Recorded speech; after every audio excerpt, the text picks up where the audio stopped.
and no more blasting Phantom of the Opera and making ugly signage and Home Depot gold spray painted adornments for your fugly, gauche, tacky, nouveau rich taste. I'm Glennis comedian, perfect woman, and certified sad girl. I'm on a mission to meet and interview sad girls like me and destigmatize mental illness, all in the hopes of feeling a little bit better by any means necessary. We're all going through it. Let's go through it together. And remember, it's okay to be sad, girl.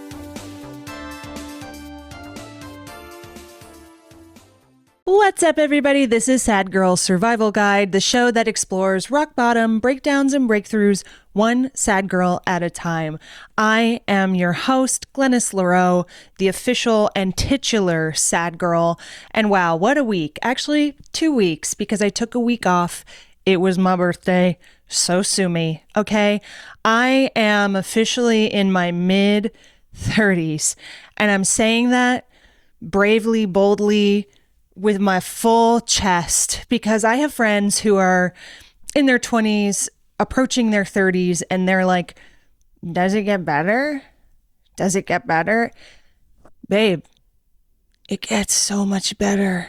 It gets so much better. It's crazy how much better it gets in your 30s because you kind of stop caring. Maybe that's the Lexapro talking, but I'm doing pretty good. You know, like, people in their 20s, you're certifiably insane. Like, just being in your 20s should be in the DSM, in my opinion. Like, you're just frenetic and caring too much and talking too much shit about everything. Hey, chill. You can stay in on a Saturday. It's awesome. So normally a birthday, it might bother me, but this time, sort of in my gratitude about aging. It's a privilege to age, you know? My mom passed away when I was young. She was 43. That's less than 10 years older than me. That's really young. So I'm trying to be grateful for my health, my wealth, my stealth. I don't know. So this last week I actually paused therapy. I know. Don't worry. It's going to be okay. I have a really good reason. You know, I think a lot of people in therapy kind of use it as an excuse to be like, oh, well, I'm therapized, or my therapist said, or my therapist said it was okay. It's like, your therapist is an enabler. Like, you're going into therapy, you're gossiping, you're telling it from your point of view, where you're obviously the hero of your story. That's very human to do that. But like, what happens if the therapist wants to see both sides? What happens then? I had an ex who like prescribed me reading a book on boundaries because I bought him a gift like 2 months into our relationship, and he freaked out. He was so weirded out. I was like, it was like a $60 gift. That's not that crazy. I was working from home at the time. I had no overhead because I was living with my parents. This was like during COVID. So I was like, I just have money in right now. It wasn't a crazy expense on my part. And yeah, he was like, you need to work on your boundaries. Okay, sure. No worries about that. Anyway, I don't think we should be weaponizing therapy. I think it's okay to take breaks from therapy. I don't think everybody has to be in therapy all the time, every week for the rest of their lives. I think therapy can be very helpful in times of crisis or when starting a medication. I'm not a doctor. This is just my experience. I've had a lot of therapists over the years and been in and out of therapy and paused therapy when I thought, I've had enough. I can't be going over my childhood trauma every single week.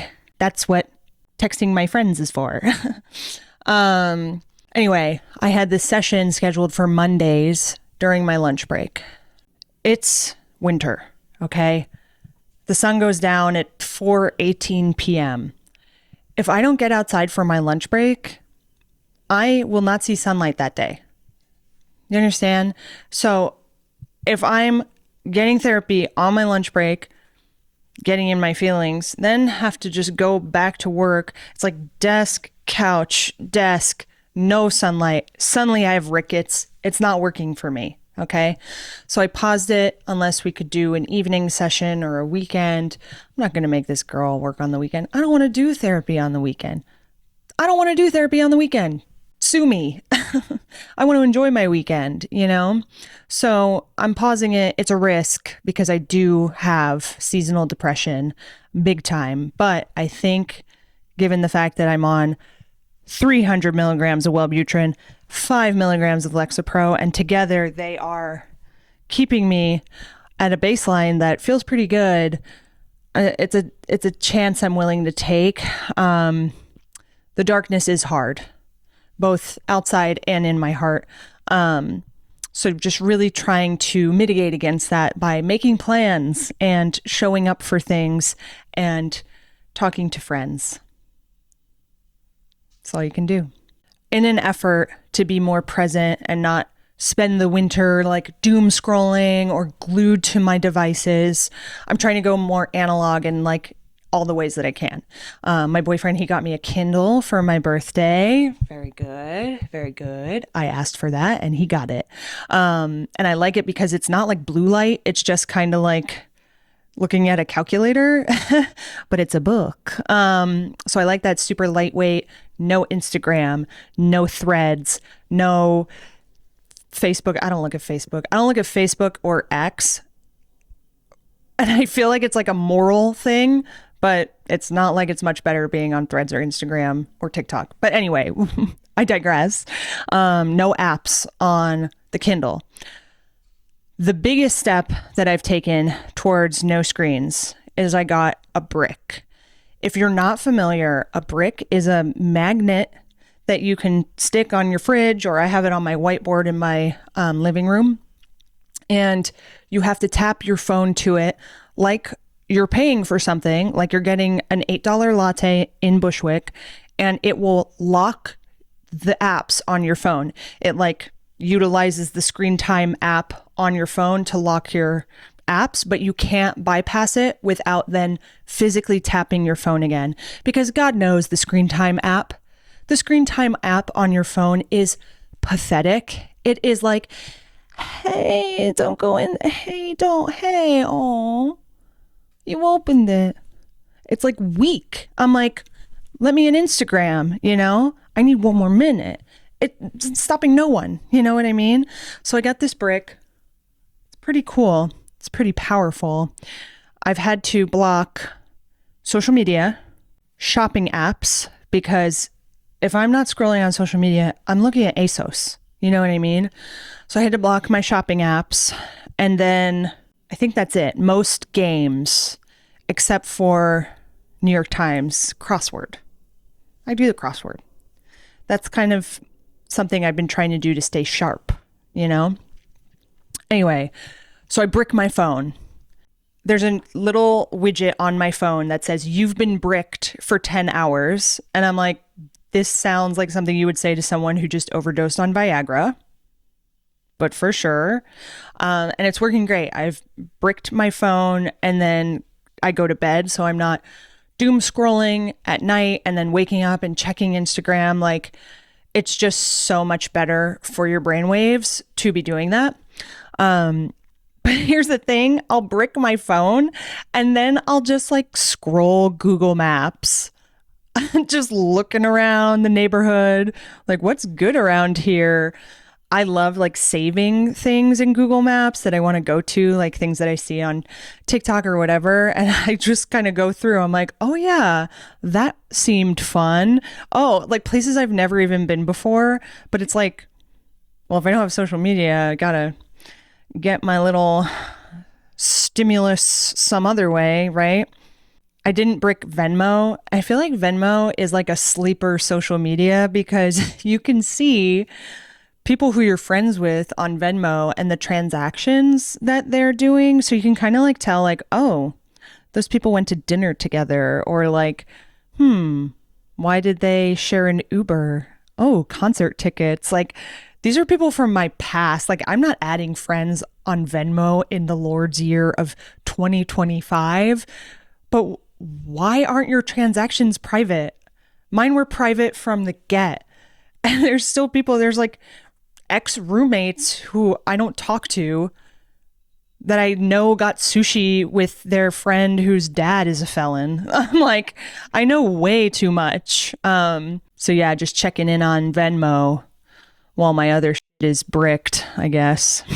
The last thing that I've done in an effort to be screenless as much as possible, because I go from work screen to personal screen, little screen. I used to have an Apple Watch and I've retired it.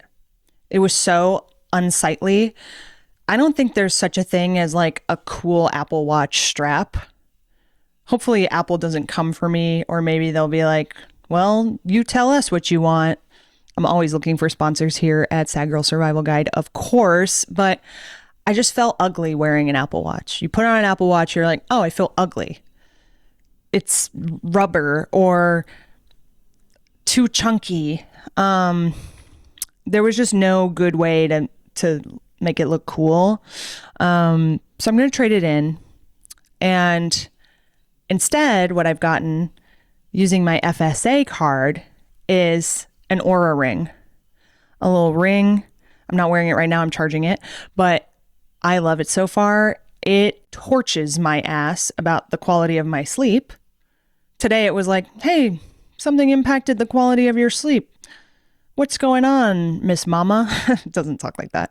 But it has some interesting insights, and at least it doesn't buzz or have a screen or something to distract me, because I'm always like, we have too many notifications. Turn off as many notifications as you can. I promise you, you're not going to miss, I was going to say anything. Barely anything is that urgent. Think about the last 6 months, like how many things have been truly urgent. I need you to see this right now, or else ticking time bomb, kaboom. Like, be for real with yourself. You don't need notifications on for every app. Like, turn it off. I promise you, you will know peace. Like, sometimes when I've, downloaded new apps or whatever, and I have too many dings and notifications, like I can feel my brain like swelling. I'm like, oh, I've been looking at my phone too much. It's like someone buzzing your doorbell every 3 minutes. It's not natural. We don't need it. I'm a big proponent of as many notifications off as possible, especially work notifications. I know. You have to protect your peace, okay? I'm logging on to my work computer. I will check my Slack, but you're not coming into my little personal phone zone. No. No email, no Slack. I think I've had this kind of affinity for fitness trackers for a long time. I can track it back to body dysmorphia, exercise bulimia that I kind of had as a teenager. Like, I remember when I first got into running as a teenager, when I was kind of obsessively tracking calories and trying to lose weight and doing all these things, that like I had a proper like heart rate monitor strap that I would wear on my chest and one of the watches. And I would run as far and as long as I could and try to basically burn off everything that I ate that day.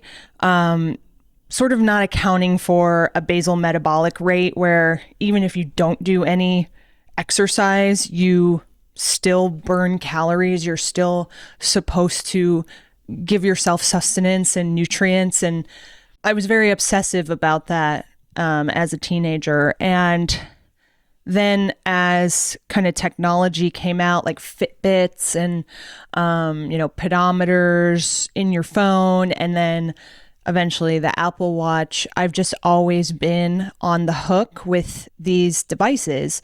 And there were even times where I would leave for the gym or something and realize I don't have it and be like, well, there's no point in going if I can't track this. Or like, oh, I can't believe I went for a walk and I didn't have my watch on. Like, how do I know how many calories I've burnt? And these are like old thought patterns that like kind of just rattle around in my head. But like, I know so many women who like share these like weird obsessive needs to track. And it's like, God, why was I wearing a heart rate monitor as a 14-year-old?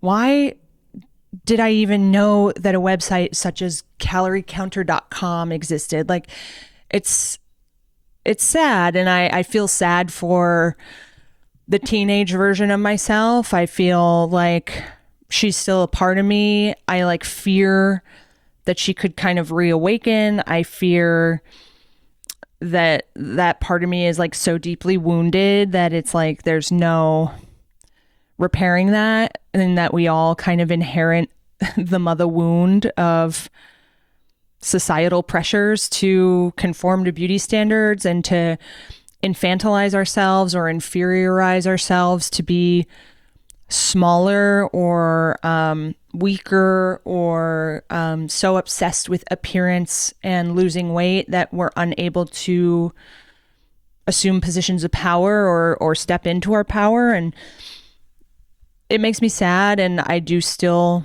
get hung up on these things to this day, and I try not to. And I think as much as I'm saying that and I have a tracker, I'm trying to move away from things that are just like strictly calories. And there's even a switch on the Oura Ring where you can say like, I don't want to look at calories. I want to do steps, or just in general know my stress level and the quality of my sleep, which I think is cool. I do sort of hate this. Kind of happens with all fitness trackers where they send you kind of encouragement notifications where they're like, you did it. You stood up for 1 minute today. And it's like, okay, this is a little condescending. Like there was one the other day that was like, why don't you stretch your legs for a little bit? You can do it. And all I could think of was Rob Schneider going, you can do it. Like, enough. Okay, enough already. On Veterans Day, the Apple Watch had like a challenge because it's 11:11 to work out for 11 minutes. And I like didn't even know that this challenge existed. And I had to go return some packages at UPS. So I like walked down the street, returned my packages, came home. And then it was like, you completed the Veterans Day challenge. And I'm like, okay, let's not compare returning Amazon packages to being a veteran.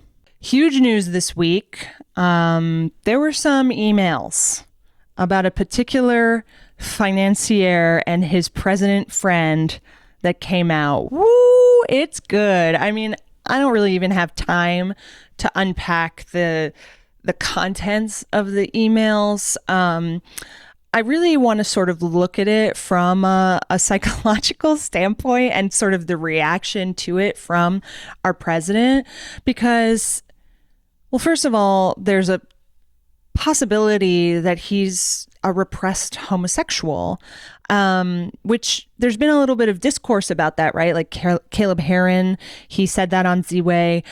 I see it, you know, that he's just kind of like a old bitchy queen who wished he could be his authentic self, but like could never. Like he wanted to be Mr. New York so bad. Like he wanted to be a hot, like well-dressed socialite, like go-to guy in the scene. And instead he's like an annoying pervert. He never like channeled what he really wanted to be in a healthy manner. So now that he's being kind of called out on all these emails, and I'm not trying to minimize anything, of course, I think he's guilty as the sun is hot. He's having these kind of crash out reactions anytime journalists ask him about the Epstein emails because they're trying to take the heat off him. They're now saying release them, and they're clearly going to be so doctored and redacted. But anytime a journalist asks him about it, he like lashes out. Right? This one woman was asking him like, if there's nothing incriminating, why not release them? And he said, "Quiet, Piggy," which is insane. It's insane. Quiet, Piggy. Awfully rich coming from a guy who looks like a ham hock left out in the sun for too long. The man is the spitting image of a pig. And granted, I don't think he's able to handle the job that he has on the best of days because his cognitive ability is sort of similar to that of like a scoop of ice cream sitting on a radiator. Like that's his brain. It's just gloop. He is Augustus Gloop in the skull. There's no way he can handle these curveballs or convincingly answer these questions or dodge these allegations because he's guilty and allegedly he's guilty. There was another journalist that again asked him about it and he was like, "I don't like your attitude. I don't mind the question, but I don't like your attitude." It's like, of course you don't like her attitude is because she thinks you're guilty. It's like this crash out of someone who's clearly having a narcissistic ego collapse and the anxiety of that. Like, take all of this out of it. When are you snippiest to your coworkers, to your loved ones? It's like when your anxiety is high, you're like, da, da, da, da, da. Shut up. And he's just literally doing that to any journalist that talks to him. It's so funny. And then that picture of him just walking across the grounds at the White House with the flag on the floor. The flag was down the post, laying on the floor, and he's just like dissociating because everybody knows that the jig is up. The jig is up. It's going to be awesome when it's like all comes to the forefront, and even better when all his goons go to jail for covering up this heinous past and acts and the hurt that they caused, you know? Against my will, I was watching Monday Night Football on ESPN, and there was a PSA for the Epstein survivors calling to release the files. And one of them goes, "There's at least 1,000 of us." You don't say that if that is just alleged or hearsay or rumor or whatever. It's horrible. And I hope they get justice. And I hope this whole administration crumbles and no more blasting Phantom of the Opera and making ugly signage and Home Depot gold spray painted adornments for your fugly, gauche, tacky, nouveau rich taste. The last thing that I want to talk about is the new DNA results that suggests that Hitler had a micropenis and ADHD. Okay, let's go one by one because that's a lot to hold in one sentence, right? So the micropenis of it all, yeah, I think any woman in the last 80 years could have told you that. Obviously, all these freaking wannabe dictators, and granted, Hitler was a dictator. I'm not denying anything that he did, but anybody who needs that much power and is that corrupt and evil, they got a little pee-pee. That's little dick energy if I ever saw it, okay? And nothing says itsy bitsy teeny weeny, like committing genocide. Why you gotta do all that? Really? Really? Netanyahu? Elon Musk, I'm gonna say, tiny Todger. Oh, you need to be a trillionaire? I don't understand why he wants to be liked so badly, but then doesn't do anything likable with his money. You know what I mean? You could be so loved. You could be so loved if you solved world hunger, if you solved homelessness, free healthcare. You would be an icon. But no. I'm going to get bad plastic surgery so my whole body looks like a fish. Why is he wet all the time? He's always wet and his chest is like protruding. Every time he looks like he's been inflated just a little more. And one day he'll be ready for liftoff and then he can start his gas society on Mars or whatever he wants to do. The ADHD, I have to laugh. I have to laugh. How are we saying that Hitler had ADHD? Because I think that man was locked in. He was very focused on his task at hand, which happened to be one of the worst atrocities in history. But he was not my ADHD girly friends that keep leaving their keys somewhere and are always 18 minutes late at minimum. Who is diagnosing this? TikTok? No. I think the reason that they said it is because all of the Nazis were on Adderall or amphetamines, aka Adderall. And so they were hyper focused.